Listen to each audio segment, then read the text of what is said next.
All right, today is June 13, 2026. It is 8:37 a.m. This is video number 2. Video number 1 was talking about FIFA, Nigeria or African countries supporting Mexico against South Africa. What else did I talk about? Jamaica, sort of, praising Haiti's dancing type of music kind of thing. And yeah, that's pretty much that. And the referee that Trump denied entry, it's making noise in Africa and the Middle East as well, because and he's doing some stuff to raise, let's say, give back to the sport and to African countries. All right, so let's go on X. We're gonna start with this. Oh, come on, it's a video. I think they're talking about Andrew. They're not letting that go. All right, so this is the first tweet. There's no caption and it's 1 minute and 18 seconds.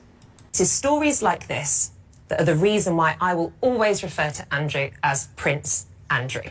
He can have his title taken away from him, but the privilege that that title had provided him throughout his life, the protection that it had given him after the accusations from Virginia Giuffre, cannot be taken away from him. The reason he was of interest to Epstein wasn't because of his personality. It's because he was Prince Andrew. And I think that as much as the royal family can try and take themselves away from him, stories like this show that they did not take action sooner. So they paid this £12 million. Not action sooner. They didn't take any action at all. They were actually trying to get rid of the allegation completely without him paying any consequences. I covered it. He even blamed New York, what do you call this, Constitution. They should go back to some of my videos. I covered it. They did not want this to go any further at all. All right? And I'm glad this woman is saying that he will always be Prince Andrew, no matter what.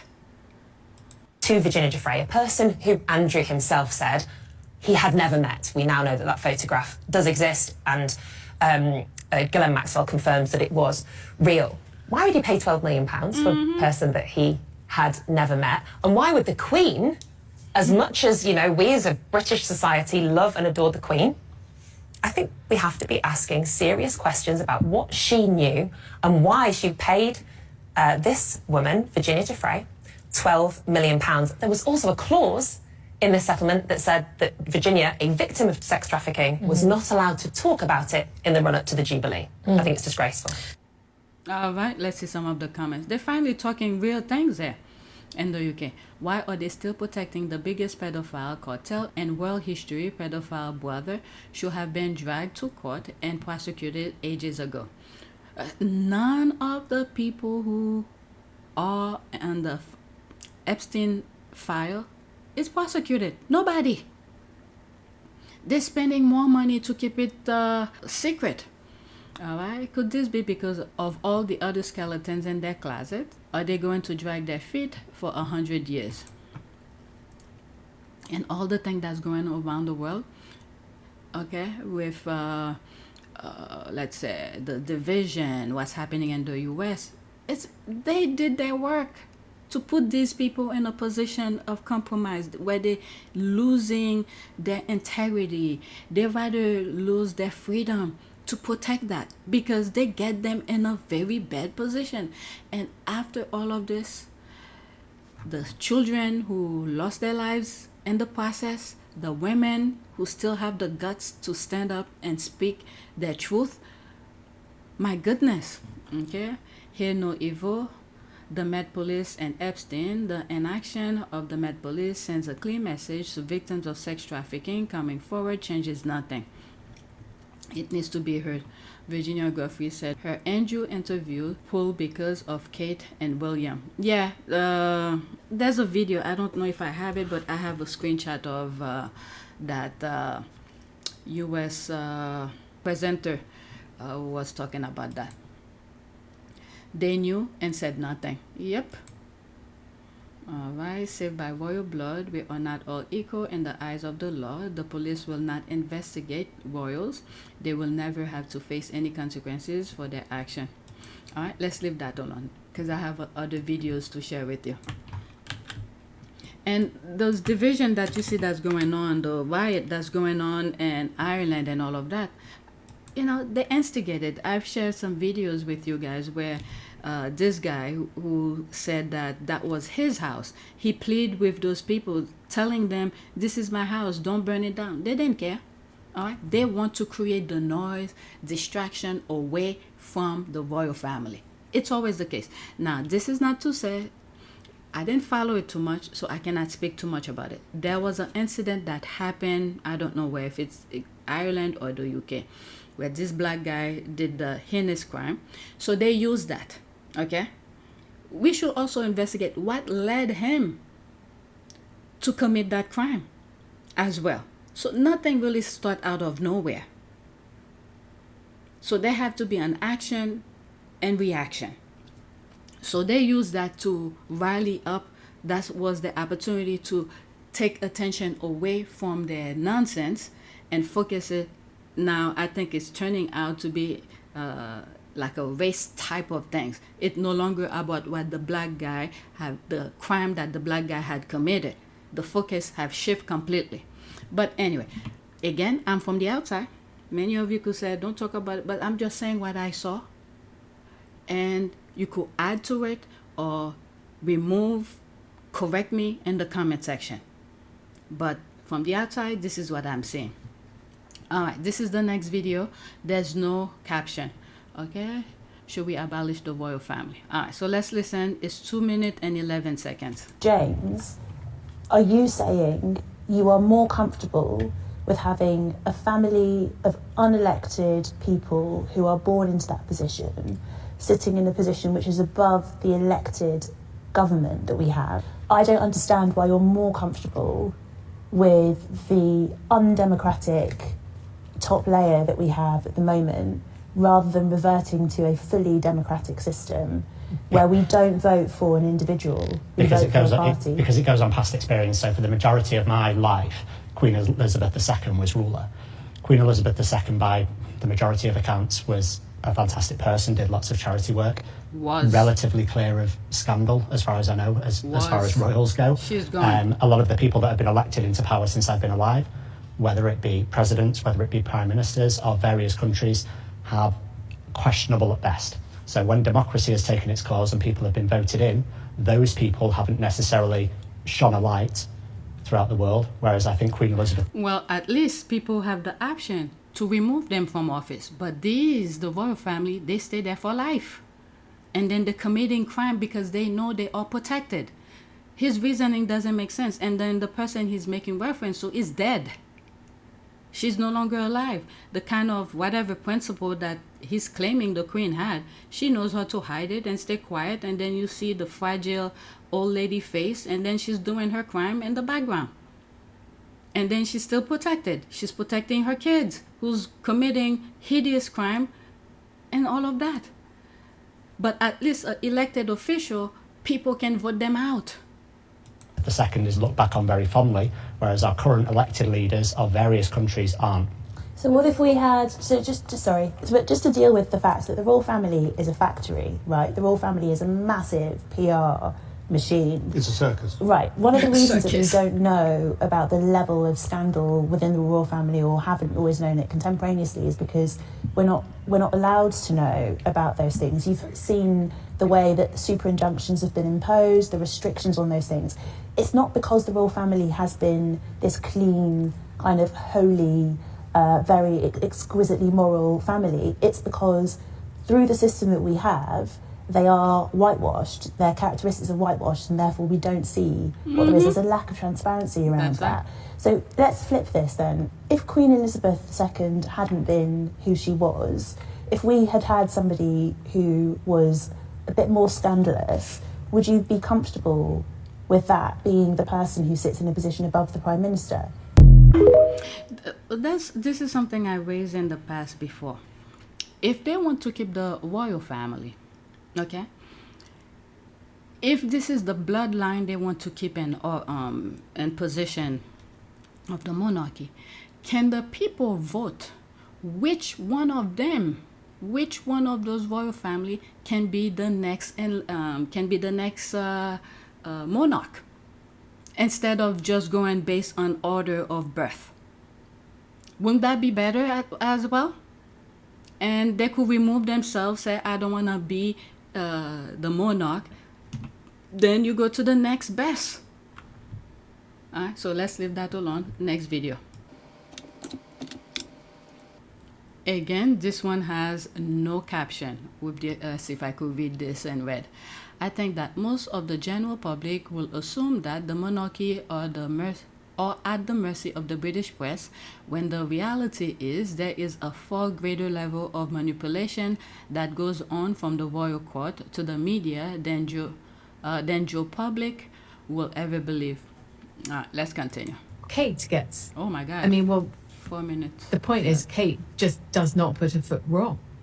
I mean, when you look like that and you behave as she does, and she seems very accepting of the constraints of her role, she's going to get a very easy ride, and she does. I mean, when did you last read a piece attacking Kate Middleton? Tatler approached me and said, would I write an interesting and colourful piece on the Duchess of Cambridge? So I took up the opportunity with gusto, and I went off and I interviewed people, actually some very close to the Cambridges and amongst their circle. And I wrote a piece that I felt was honest and balanced. And it said really positive things, like she was a brilliant mother, that yes, she had a kind of calculated aura of blandness, but actually that was a very good thing. I said that she, had to take up a far greater workload. I wrote it just as Mexit was kind of breaking. And I also said that she was perilously thin, which in my world is a huge compliment. I would adore to be perilously thin. I will admit that I was writing for Tatler. I was not writing for The Guardian. So there was a sort of snobby edge to it. And I've subsequently thought that perhaps I'm a bit outdated. It was not meant as a devastating destruction and demolition job of our future Queen. The article caused some controversy. Now, is the Duchess of Cambridge taking legal action? Well, Royal Editor Russell Myers joins me now. Now, Russ, we talked about this last week, didn't we? It was about this article in Tatler, which actually... But if you truly believe on what you're writing, what fear should you have if you could back it up? Visually, we could see she is thin. So does that make you scared for saying the reality of things, for you to be afraid to remove? I don't know. Unless I'm missing something or I'm not explaining my thought properly. Let's continue.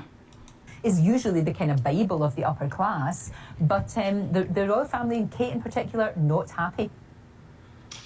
Well, good morning, Lorraine. Yes, it seems so that the palace are potentially taking legal action against the Toffs Bible Tatler. What had you said that so infuriated them?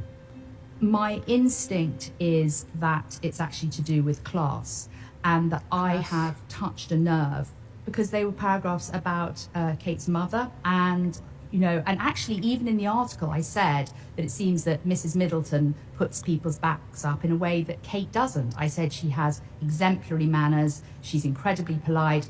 Then she had a go at the Tatler, and that story was about them being snobbish about her mother. What? People don't like it when you have a go at someone's mother. The legal discussions between Kensington Palace's lawyers and the head legal team at Condé Nast New York, I think, was 5 months. I was rung up by the executives at Tatler and said, it's all settled now. I was asked not to speak about it. And you were talking it was about made it. very clear that it was much better to say nothing and hopefully the whole thing would die down. And then 48 hours later, the Mail on Sunday run this piece with sort of screaming headlines how Kate had forced Tatler to back down and she'd got one with Tatler. Now, it seems to me that the Mail on Sunday would never have run that piece without the nod from Kensington Palace. And B, who leaked that? Tatler certainly didn't. I didn't. So where did that come from? I think what this is showing is there's a much greater move among the younger royals when they don't like something to ring their lawyers, something that the Queen and her generation, Charles and Camilla, would never consider. And I think it's showing this new relationship between the monarchy and the media, which to me is deeply troubling. What does it tell us about the extent just to which realised they, that? A, read the press, and B, want to control it? I think that most of the general public would assume that the monarchy are at the mercy of the British press, when the reality is there is a far greater level of manipulation that goes on from the royal courts to the media than Joe Public would ever believe. Okay, so this is child play in comparison to what they've done to Meghan. The other thing as well, again, things that I've said. I think William owed the papers some tit for tat type of thing, because I truly believe the reason William kept his mouth shut when he settled with the paper, in my humble opinion, I feel like he probably promised the papers he will get his brother on board as well to not sue them. They probably gave him some money. Okay, keyword here, probably. I don't know. But this is my instinct talking here, my opinion. When William could not hold his part of the bargain with the paper, and Harry went along and sued, okay? And he won. And I think the one with, it's 3 papers. Daily Mail, what's the other one? There's 2, he already won, settled, and the last one is Daily Mail. I think it's ongoing. Not too long ago, I brought it up in one of my videos. But this has not finished yet. I don't know the end result of it, and when it was going on, nobody was talking about it. So I don't know the end result of it. But anyway, back to my original thought. When William cannot stop Harry from suing the papers, now the papers are going after him and say, you owe us. You promised us you were going to stop your brother from suing us. But he went on and sued us anyway. So now William has to generate content for the papers to write about. So anything that the papers want out of him, he make it happen for the papers to write. That's what I think. In my humble opinion. All right, let me see if I could read some of the comments. Are there a lot? I have this further down on the list. Meghan was throwing some shades. The Princess of Wales has the sense of duty that is required when you join this family. She also truly loves William, unlike the other lady who may... Oh, please. This is delusional talking here. Delusional. All right, this is a woman... Maybe Kate might love William, but it's not return. Okay? Let me pause this so I don't get flagged. All right? The hardest work Kate done is stalk William, laughing my ass off.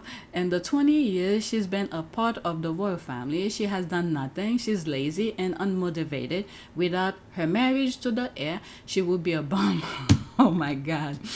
It's such a shame to have such a huge platform, but just smile and wave. Legal action. No one is allowed to say anything about Kate. They need her to be pure. So there's that. Let's leave that alone. Let's go to the next one. Next tweet. Okay, so there's that. Looking forward to the booze at Trooping Color this weekend. Last year was delicious. 34 seconds.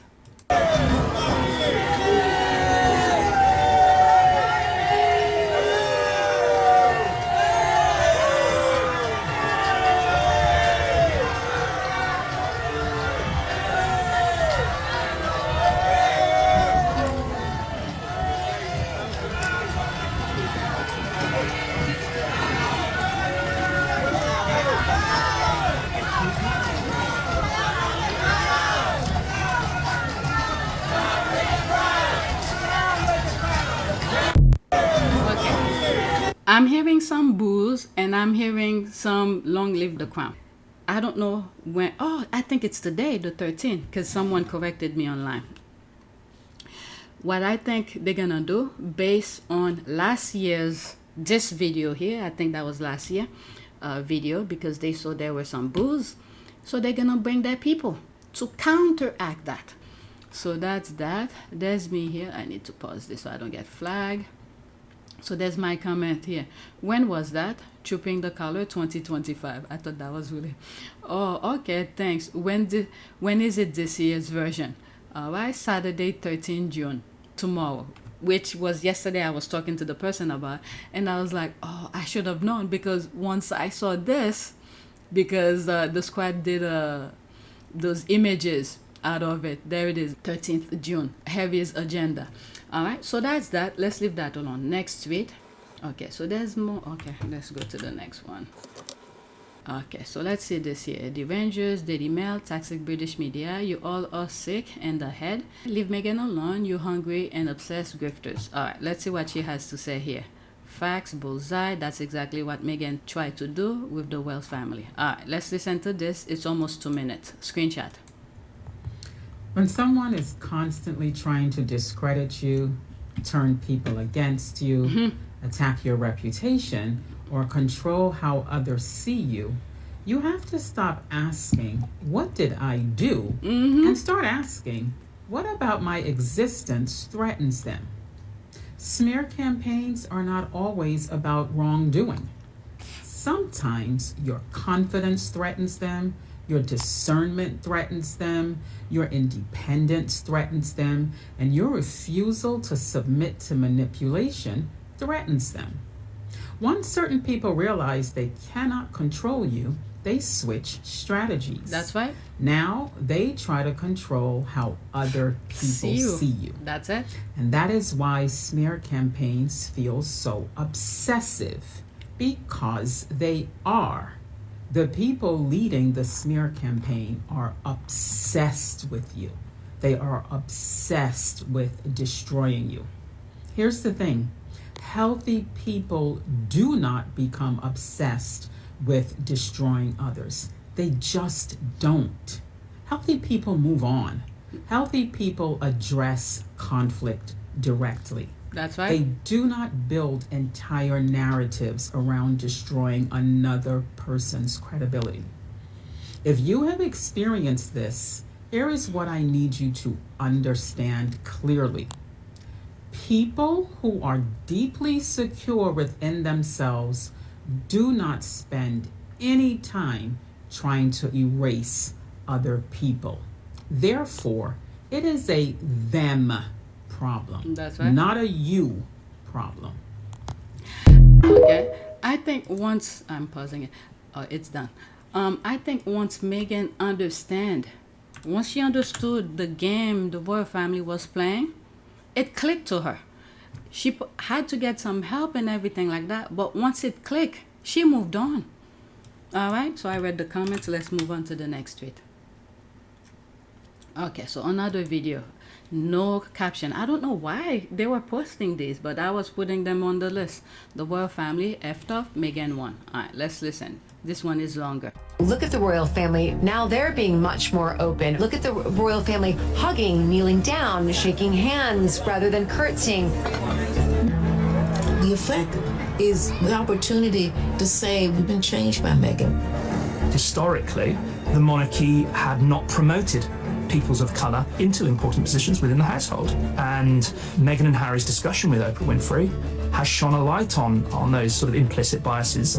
Meghan even won the support of more than 70 women members of Parliament who wrote an open letter sympathising with her feelings of intimidation. We thought that the way that our tabloid press treats her is kind of almost neo-colonial, that she should be someone who should get back in her box, not have opinions. This has really shown how the royal family needs to modernise, and if it doesn't, then it's going to face collapse. What I see what's going on here, Meghan came in the royal family, to the royal family, the wrong time, because they had an agenda along with the Zionist people. The major problem of Israel is with the young generation of the Black community. The MAGAs, the racists.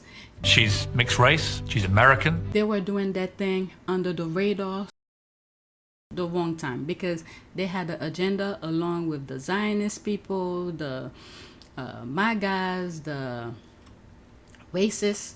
They were doing that thing under the radar slowly, okay? But once Meghan come into the picture, it disturbed them, okay? It disturbed their flow. Why would you, in other words, it probably would have shed light into their tactic, or Meghan would have seen how they behave. She was too close to them in a way of seeing their tactic so they don't get discovered. So they go their typical way of being a barbaric.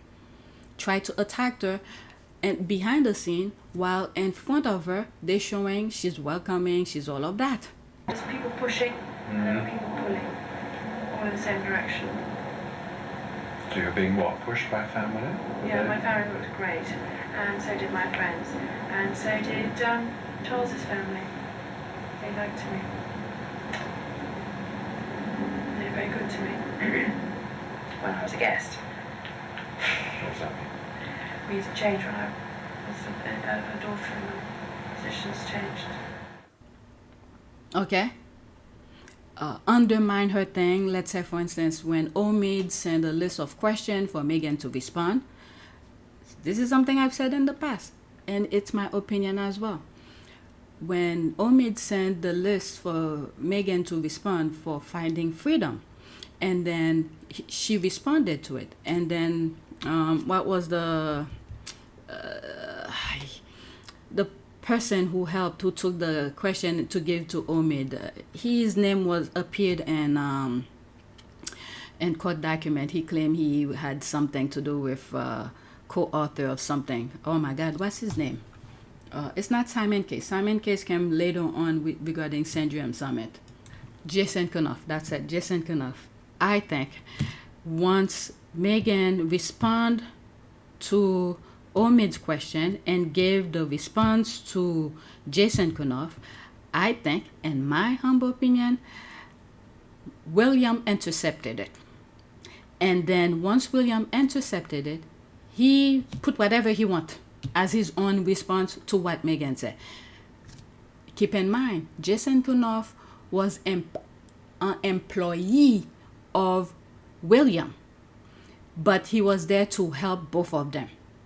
And then once William intercept the response, put whatever he wants, give it to Omid. Meanwhile, Omid is unaware of any debacle that happened at the palace. All he was aware of is that the response was given to him from the palace.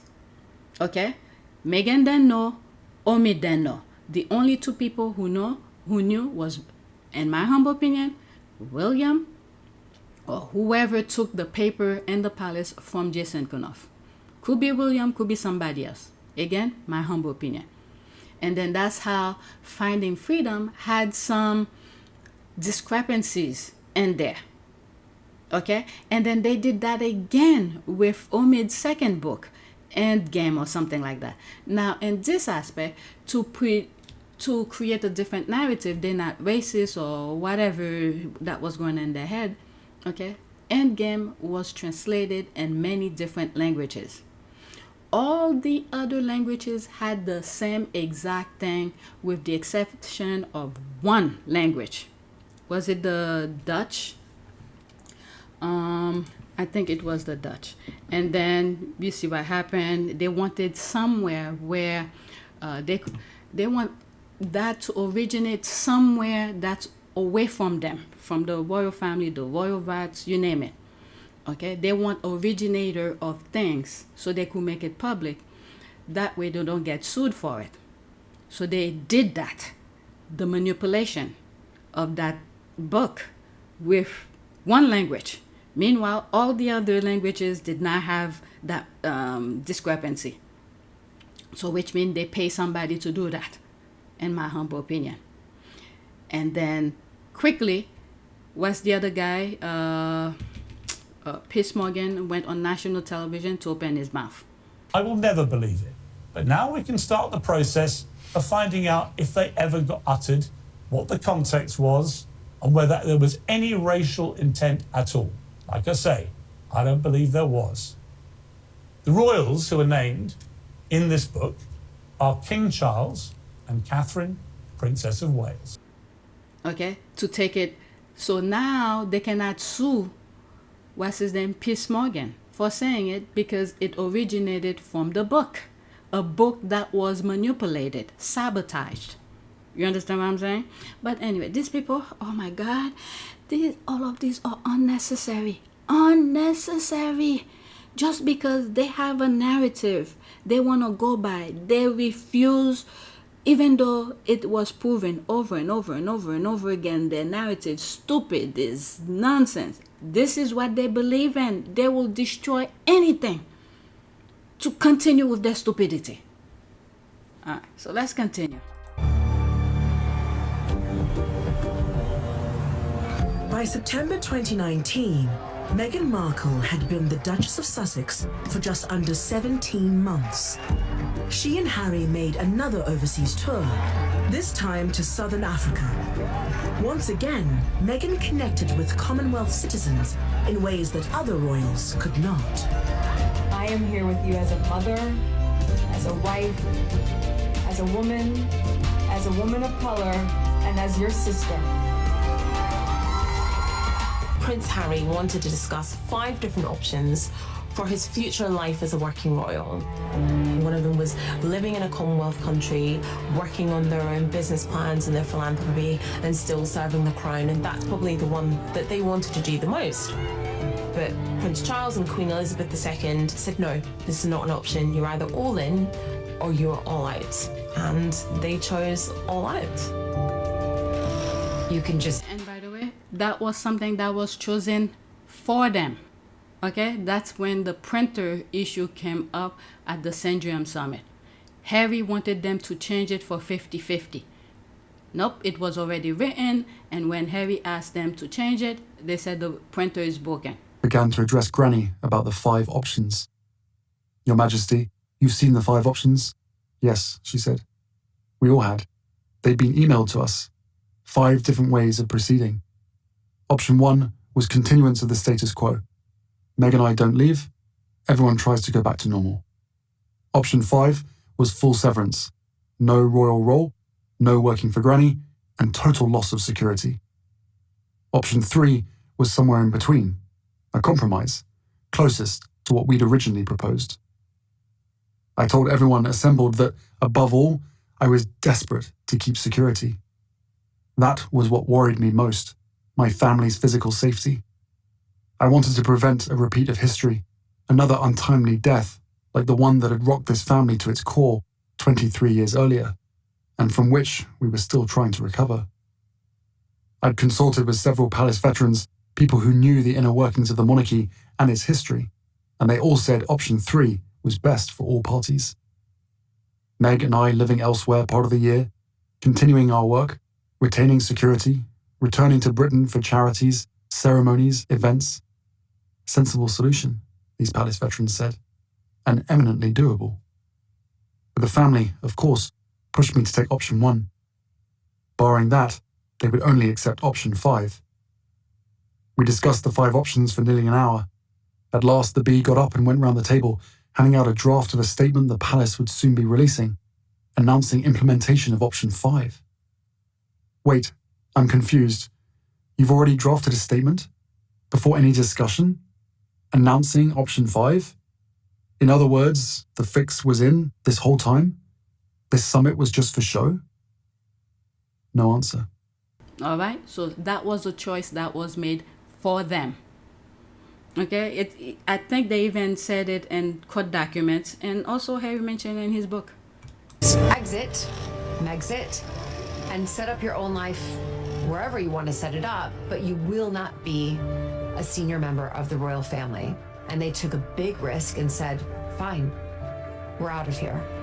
I remember at the time thinking, this is such a seismic blow for the royal family, because Meghan and Harry are so successful and so cool and have so much to offer, what is so rotten within the royal family that it's so bad for these superstars to walk away? Even so, some commentators now see Meghan's departure as a missed opportunity. The royals had lost their biracial duchess, one of the few family members other than Queen Elizabeth to inspire global interest. They could have really been instrumental in cementing relations within the Commonwealth, making the royal family still seem relevant. Looking where we are now, you could see why they didn't want Meghan to be in the royal family. The way the world is moving now, they had a plan. Meghan didn't fit into that narrative. We're out of here. I remember at the time thinking, this is such a seismic blow for the royal family because Meghan and Harry are so successful and so cool and have so much to offer. What is so rotten within the royal family that it's so bad for these superstars to walk away? Even so, some commentators now see Meghan's departure as a missed opportunity. The royals had lost their biracial duchess, one of the few family members other than Queen Elizabeth to inspire global interest. They could have really been instrumental in cementing relations within the Commonwealth, making the royal family still seem relevant. A different solution at Sandringham could have helped the royals to modernise and benefit future generations of the royal family who are not in the direct line of succession. With William and Kate's children, there could have been a blueprint there for how they might live their lives, partly as representatives of the monarchy, but also doing their own thing beyond its reaches as well. Yep.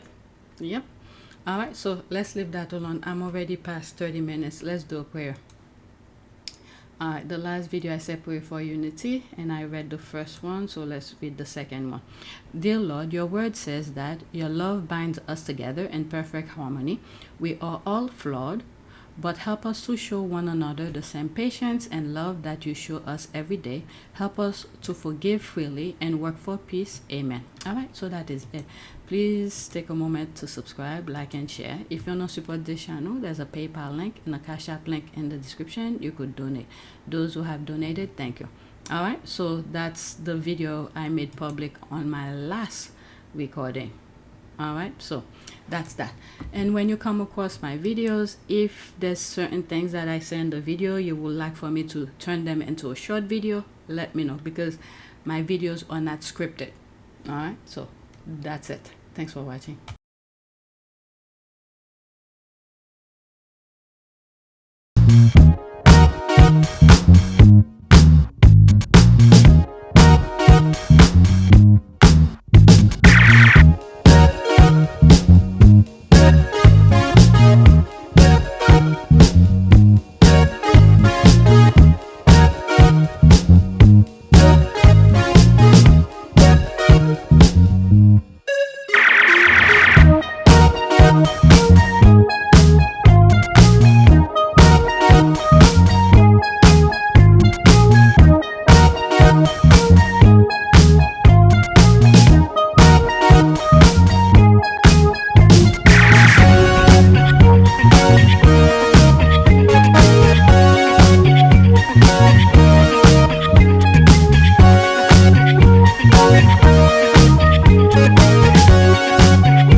It is a great privilege to be with all of you today.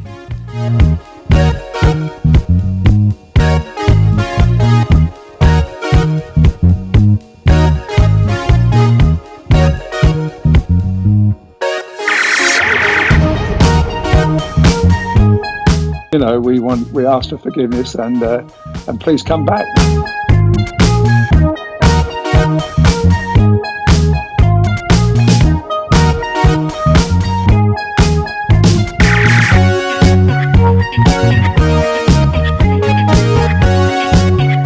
As you saw me find the love and happiness that I'd hoped for all my life.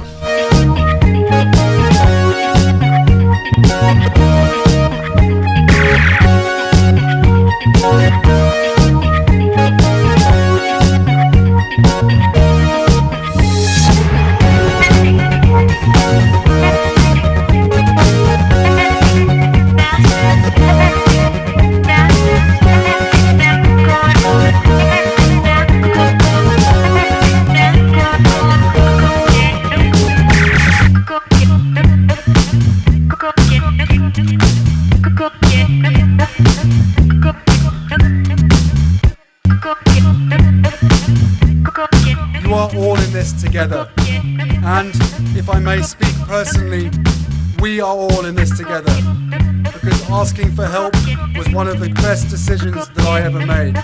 You will be continually amazed how life changes for the better.